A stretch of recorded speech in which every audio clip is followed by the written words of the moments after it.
My name is Sarah, and yesterday I became a millionaire. My Aunt Barbara left me everything. $14 million, her sprawling Victorian mansion, and her business empire. I was still reeling from the grief of her loss. When the door opened and in they walked, my parents, the same people who had abandoned me 15 years ago without a single goodbye. They smiled like it was all water under the bridge. "We are your guardians," my mother announced, her voice honeyed. And then my lawyer stepped into the room and I watched the color drain from their faces. Before I take you back to the beginning, let me say this. If you've ever had family suddenly reappear when money's on the table, hit subscribe and share your story. Sometimes the most important lessons about family come from those who show us exactly what family should not be. I was 13 when everything unraveled. Before that, life had been ordinary. Small apartment, modest income, but enough. Dad worked as a sales manager at the car dealership. Mom taught 3rd grade, and I lived for our Friday movie nights with microwave popcorn, our rickety summer camping trips, and Christmas mornings with hot chocolate and cinnamon rolls. But the cracks had been there all along. Arguments whispered behind closed doors. My father's overtime shifts that ended with whiskey on his breath instead of grease or polish from the cars. His poker games that had once been weekend fun with friends became trips to Las Vegas. I remember my mother crying into the dark one night, begging him to stop before we lost everything. He promised. Promises meant nothing to him. Mom began to fade too. The bright teacher with laughter in her voice became a pale figure under drawn curtains. She stayed home more, sick days piling up. Her voice sharp whenever I asked about groceries or money. Sometimes she'd just look at me as if memorizing my face, and then she'd cry behind a locked bathroom door. I tried to be perfect. Straight A's, chores done, no complaints about worn-out clothes. I thought if I was good enough, maybe I could hold them together. The day they left, I woke to silence. The apartment felt wrong. The bedroom door, usually closed, gaped open. Their closet half empty, drawers pulled out, socks left like scraps. On the counter lay a note in my mother's hand. "Sarah, we cannot do this anymore. Your Aunt Barbara will take care of you. We are sorry." 13 years of family, gone in 16 words. I called my mother's cell again and again, but it rang into the void. My father's number was already disconnected. That night, I ate cereal and slept on the couch, listening for the key in the lock that never came. By the 3rd day, social services were involved, and a woman named Miss Miller found Aunt Barbara. She arrived in a black car, pearls at her throat, her face carved with stern resolve. "Pack what you can carry," she said. Her tone clipped, but not unkind. I stuffed a suitcase with clothes, a backpack with photos and books, and left the glow-in-the-dark stars on my ceiling behind. Life with Barbara was strict, structured, and strangely safe. Breakfast at 7, sharp, no excuses. Homework at the desk, never sprawled on the couch. Piano practice, current events at dinner, no television on weeknights. She enforced every rule with precision, yet she never once threatened to send me away. Behind her rigid exterior, though, I sometimes caught glimpses of tenderness. A handkerchief wordlessly pressed into my palm when I cried over old photos. A tutor hired after I failed a math test. She had built her fortune herself, growing a single houseware shop into a chain across 3 states. She expected me to learn, watching her at business meetings, studying negotiation as carefully as algebra. When I wanted to apply to the local state university, she pushed back. "Don't squander your potential," she said. Our arguments cut deep, but then one night she told me about my father.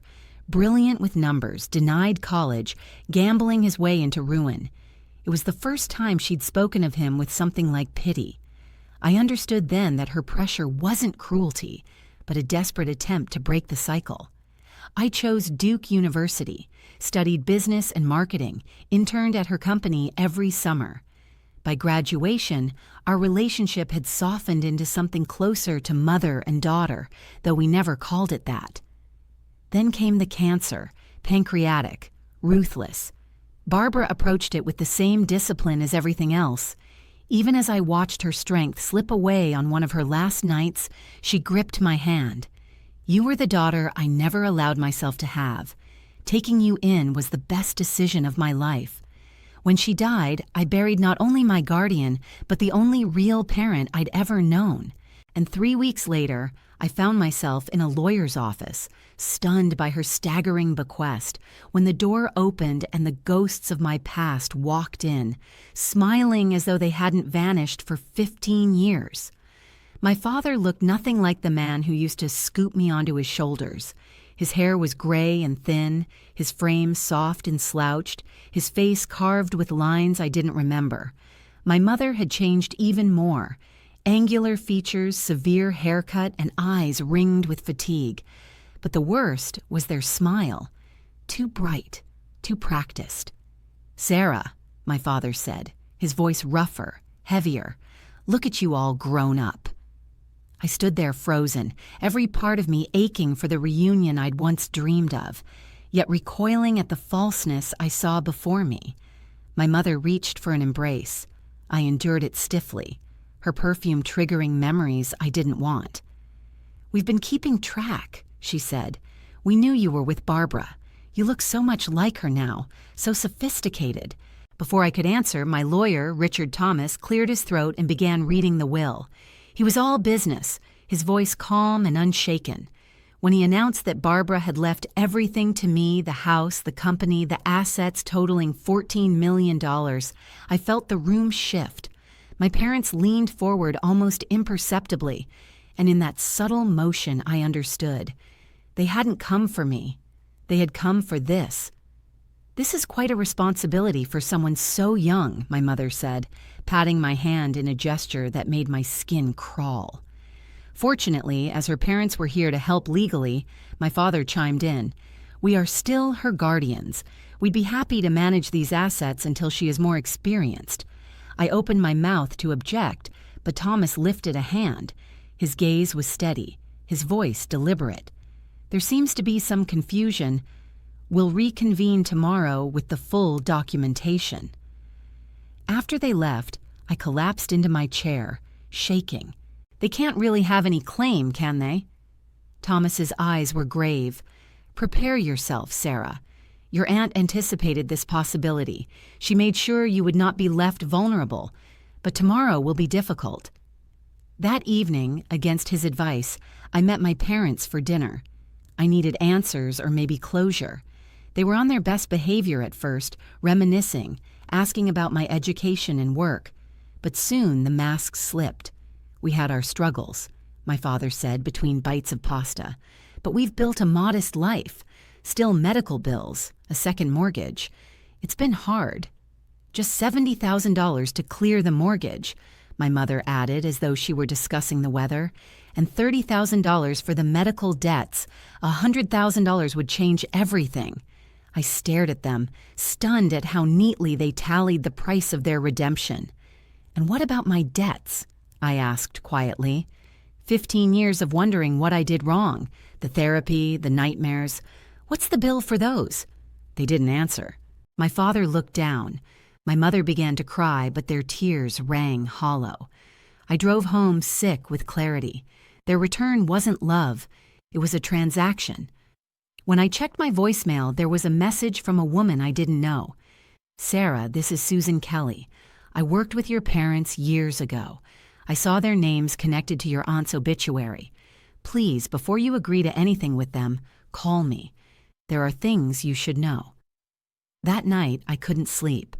At 3 a.m. in the morning, I found myself in Barbara's study, rifling through her locked drawers. I discovered a folder labeled with my family's last name. Inside was a history of everything my aunt had protected me from: investigator reports, legal documents, and a sealed letter addressed to me. When I walked into Thomas's office the next day, I carried that folder like armor. My parents were already there with their own lawyer. The air felt charged like a storm about to break. Their attorney introduced himself as Charles Hoffman. Slick hair, slicker smile. "My clients," he began, "are concerned about their daughter suddenly inheriting such vast assets. As her legal guardians, they have a duty." Thomas didn't let him finish. That is precisely why we're here."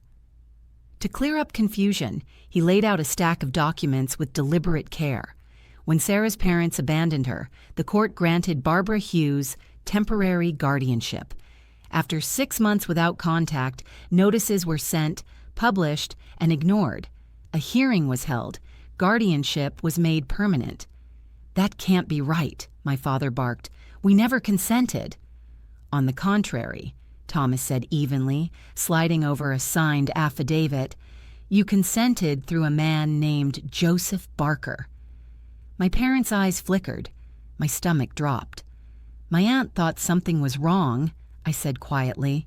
"Indeed," Thomas replied. "She hired a private investigator. He produced photographs. My father at casinos. My mother waitressing in smoky lounges. When approached, you both confirmed you wanted no responsibility for Sarah. Days later, a payment of $15,000 from Barker was traced to an account you opened. My father went pale. That was a business deal." "Save it," Thomas cut him off. "Barbara documented every attempt you made to extort her over the years. And most importantly, he held up another envelope. She left a letter for this exact moment." I broke the seal with trembling hands and read aloud. "My dearest Sarah, if you are reading this, your parents have returned. Do not be deceived. They will try guilt, threats, or financial appeals. I have protected you. You were adopted legally at 16. You are my daughter in the eyes of the law, and they have no claim. Whatever relationship you choose with them is your decision, but guard your heart. Blood is not a right to your life. Family is proven through sacrifice. I am proud of you. All my love, Barbara." The words blurred as tears filled my eyes. Adopted. I had been hers all along. Thomas slid the adoption papers forward. Fully executed, fully binding, and Barbara included a clause in her will. Any challenge to her estate transfers everything to charity. Your parents stand to gain nothing. Their lawyer leaned toward them, whispering urgently. My mother's face crumpled. My father's hardened into anger. "You poisoned her against us," he snapped. "She was my sister, and you—" I cut him off. "No, you gave me away, and Barbara picked up what you threw aside. They tried one last act, pleading, posturing promises of family dinners, but it was hollow. I told them to leave." Thomas summoned security. As they were escorted out, my mother turned back, tears streaking. "We gave you life." I held Barbara's letter against my chest, and she gave me everything else. That night, they showed up at my door anyway. The driveway lights caught their rental car, their silhouettes looming at my gate. I let them in only far enough to stand in the foyer, the same foyer where Barbara had once taught me to greet guests with poise. "You're heartless," my father spat. "She twisted you against us." "No," I said. "You abandoned me. She saved me." My mother wept. My father raged, but neither could give me the one thing they had withheld for 15 years, consistency. And when the police car pulled up, part of Thomas's quiet arrangements, they finally left, their threats trailing in the night. In the quiet that followed, I wandered Barbara's house. In her bedroom, I found a wooden box filled with clippings of my school awards, photos, programs. At the very bottom, another letter. This one written simply, "My Sarah, I love you." I may not have said it, but I felt it every day. Adopting you was never about protection. It was about claiming you as mine. You are, and always will be, my daughter. The word broke me open. After years of searching for parents, I realized I'd had one all along. 6 months later, the house is mine. The business thriving. I founded the Barbara Hughes Foundation to help children like me, children abandoned, lost, or forgotten. We provide therapy, education, and a chance to rebuild. And when I walk through Barbara's gardens in the morning light, I hear her voice in my head. Calm, practical, steady. Family is proven, not claimed. She was right.